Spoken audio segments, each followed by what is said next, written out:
नमस्कार, स्वागत है आपका हिंदी वात्सल्य में। आज हम बातचीत करेंगे कि जिस माध्यम में हम बातचीत करने के लिए प्रकट हुए हैं, जिसको हम भाषा कहते हैं, आखिर ये भाषा है क्या? क्या होती है भाषा की परिभाषा? कैसे सीखते हैं हम भाषा?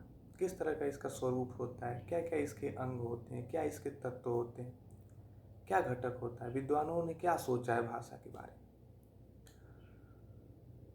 तो जब से हम जन्म लेते हैं और मरने तक हम इसी भाषा के रूप में अपने मुख से निकलने वाली ध्वनियों के माध्यम से अपने बातों को रखते हैं, विचारों को रखते हैं और दूसरे के विचारों को सुनते हैं, ग्रहण करते हैं। भाषा कुछ ऐसा ही माध्यम और साधन है। अगर अपने वहाँ के संस्कृत परंपरा को देखते हुए आए तो जो भाषा है वो भाष धातु से बनी हुई है, जिसका अर्थ होता है बोलना। जैसे बोला जाए वो भाषा है। भाषा मैं मानता हूँ कि एक विनिमय का साधन है। विनिमय का मतलब एक्सचेंज होता है कि हम एक दूसरे से आदान प्रदान कर रहे हैं। और भाषा क्या आदान प्रदान करवाती है? हमारे विचारों को। तब एक आम परिभाषा है कि भाषा वह साधन है जिसमें हम सोचते हैं अपने विचारों को और अपने विचारों को प्रकट करते हैं, जिसके लिए हम आवश्यक ध्वनियों का प्रयोग करते हैं। लेकिन जब इस तरह की परिभाषाएं बनी कि भाषा एक साधन है जिसमें हम अपने विचार को सोचते हैं, तब पाश्चात्य विद्वान प्लेटो आए। प्लेटो ने कहा कि जो विचार है वो भाषा से थोड़ा अलग है।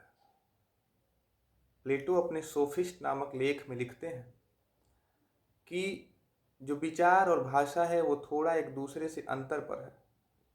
जो विचार है वो हमारे आत्मा का मूल और अध्वन्यात्मक बातचीत है, और जब वही ध्वन्यात्मक रूप में हमारे होठों पे आके प्रकट होता है तो उसको भाषा की संज्ञा दी जाती है। अब आप पकड़िएगा कि भाषा और विचार में कितना बारीक अंतर प्लेटो खोज के लाते हैं कि जो विचार है वो हमारे आत्मा का मूक और अध्वन्यात्मक बातचीत है, और जब वो बातचीत ध्वन्यात्मक व्यवस्था में होते हुए हमारे होठों से बाहर निकलती है तो उसे भाषा की संज्ञा दी जाती है। कुछ इसी तरह की परिभाषा सुकुमार सेन जी ने बड़े छोटे अर्थ में दिया है। एकदम वन लाइनर है ये कि अर्थवान कंठोदगीर्ण ध्वनि की समष्टि ही भाषा है। मतलब हमारे कंठों से जो भी उद्गार हो रहा है, जो भी ध्वनियाँ निकल रही हैं, अगर वो अर्थवान होती हुई निकल रही हैं तो वो ही भाषा है। तीन चीज हम अक्सर सुनते हैं: बोली, वाणी और जबान, और इनका जो बॉस है वो भाषा है। स्वीट महोदय भी कहते हैं कि अपने विचारों को जिन ध्वनियों के माध्यम से अव्यक्त करते हैं उसे भाषा कहते हैं। मतलब भाषा की जो परिभाषा है वो सारे विद्वानों ने अपने अपने माध्यम से शब्दों के हेर फेर करते हुए, शब्दों की फेरबदल को देखते हुए अलग अलग रूपों में दिया है। आप बस इतना जानें कि जो भाषा है वो हमारे व्यवहार के विनिमय का साधन है। मतलब अपने व्यवहार में आए हुए सारी तरह की चीज़ें, चाहे वो विचार हों, चाहे हमारे जो भी दैनिक जीवन में जो भी चीज़ें हमारे मुख से निकल रही हैं, एक दूसरे से बातचीत कर रहे हैं, उसका जो मुख्य साधन है वो भाषा है। अब हम अगर देखें कि भाषा के अंग क्या क्या होते हैं, या फिर अंग से पहले हम देखें कि भाषा के कितने प्रकार होते हैं। भाषा मूल रूप से तीन प्रकार की ही होती है। और भी प्रकार माना गया है, लेकिन जो मुख्य रूप है वो तीन होता है: एक लिखित, मौखिक और सांकेतिक भाषा। आप इतने जरूर विद्वान हैं कि लिखित, मौखिक और सांकेतिक भाषा के अर्थों को हम बहुत विस्तृत से न भी समझाएं तो आप समझ जाएंगे केवल इतना सुनकर कि जो मौखिक होती है वो हम बोलते हैं, लिखित को हम लिखते हैं और सांकेतिक को संकेत के द्वारा दर्शाया जाता है। अब हम अंगों पे विचार करेंगे। तो भाषा का जो अंग है वो है ध्वनि, वर्ण, शब्द और वाक्य। तमाम विश्वविद्यालयों के सिलेबस में एक और शब्द आता है बार बार, प्रोक्ति का। अब वर्ण जो है हमारे मुख से निकलने वाला जो स्वतंत्र आवाज की ध्वनि है वो सॉरी हमारे जो ध्वनि है, हमारे मुख से निकलने वाली स्वतंत्र आवाज जो है वो ध्वनि कहलाती है। और जिस ध्वनि को हम खंडित नहीं कर सकते वो वर्ण कहलाता है, जैसे क, ख, ग, घ। और वर्णों का एक ऐसा समूह जो अर्थ प्रकट करे वो शब्द कहलाता है। शब्दों का एक ऐसा समूह जो अर्थ प्रकट करे वो वाक्य कहलाता है।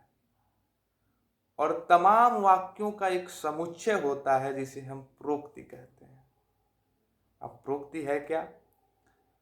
प्रोक्ति के उदाहरण को समझने के लिए थोड़ा सा आप अपने रोज दिन की सुबह पे घर के सामने अखबार वाला एक अखबार फेंक के जाता है, उसके आप देखते हैं कि पेज संपादकीय में जाते हैं, एक अलग उद्धरण है।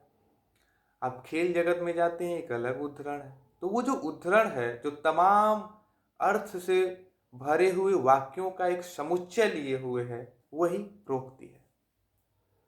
अब हम देखेंगे कि जो भाषा है उसका स्वरूप क्या होता है। भाषा को हम किस किस रूप से सीख सकते हैं। तो एक बड़ा इंपॉर्टेंट 4 अक्षरों को मिला करके एक ट्रिक है, LSRW। जब आप साइकोलॉजी की दुनिया में जाएंगे, बच्चों के लैंग्वेज डेवलपमेंट पे बातचीत करेंगे। किस तरह से बच्चे जब पैदा होते हैं तो इमिटेशन से, यानी कि अनुकरण करके, दूसरों की नकल करके बोलना सीखते हैं। वो 4 चीज़ों को फॉलो करके जाते हैं। वो 4 चीज़ें हैं क्या? और एक भाषा विज्ञान यानी कि भाषा से संबंधित छात्र के विकास के लिए भी ये 4 चीज़ें ध्यान में रख के एक टीचर अपना काम करता है। चीज़ें हैं LSRW। L का मतलब लिसनिंग, R का मतलब रीडिंग, और S का मतलब स्पीकिंग, और W का मतलब राइटिंग। यानी कि जो भाषा है उसको हम सुन सकते हैं, लिख सकते हैं, बोल सकते हैं और पढ़ सकते हैं। और इन चारों सीढ़ियों से गुजरते हुए भाषा की छत पे चढ़ता है एक आदमी। भाषा सीखने की ये 4 सीढ़ियां हैं। अब अगर हम बात करें कि भाषा की कुछ और भी छोटी छोटी इकाइयां हैं, जिसमें आती है बोली, भाषा, विभाषा। बोली जो है वो भाषा की सबसे छोटी इकाई है। इसका जो क्षेत्र है वो सबसे सीमित है। हम कह सकते हैं कि कुछ ग्राम, कुछ गांव एक जिले तक सिमट के रह जाती है, बहुत विकसित नहीं होती है। और बोली की थोड़ी विस्तृत जो क्षेत्र है वो विभाषा हो जाती है। विभाषा जो एक पूरे अंचल की भाषा होती है, जैसे ब्रज, अवधी। और विभाषा का जो विकसित रूप है, जो एक बड़े स्तर पे बोला जाता है, जो अपने विकास की अवस्था को पा चुका है, वो भाषा कहलाती है, जैसे खड़ी बोली। तो ये रही भाषा की कुछ बातें कि भाषा क्या होती है, भाषा के अंग क्या क्या हैं। भाषा के अंगों के बारे में मैंने बताया कि ध्वनि, वर्ण, प्रोक्ति तक। भाषा के प्रकार क्या हैं, भाषा के स्वरूप पे बातचीत हुई। और भाषा की जो 3 और इकाइयां हैं, बोली, विभाषा और भाषा, किस तरह से बनती हैं, इस पे बातचीत किया। उम्मीद करता हूँ वीडियो पसंद आई होगी। वीडियो अच्छी लगे तो लाइक करें, शेयर करें, सब्सक्राइब करें, चैनल के साथ जुड़े रहें। मिलते रहेंगे नए नए विषयों के साथ। तब तक के लिए नमस्कार।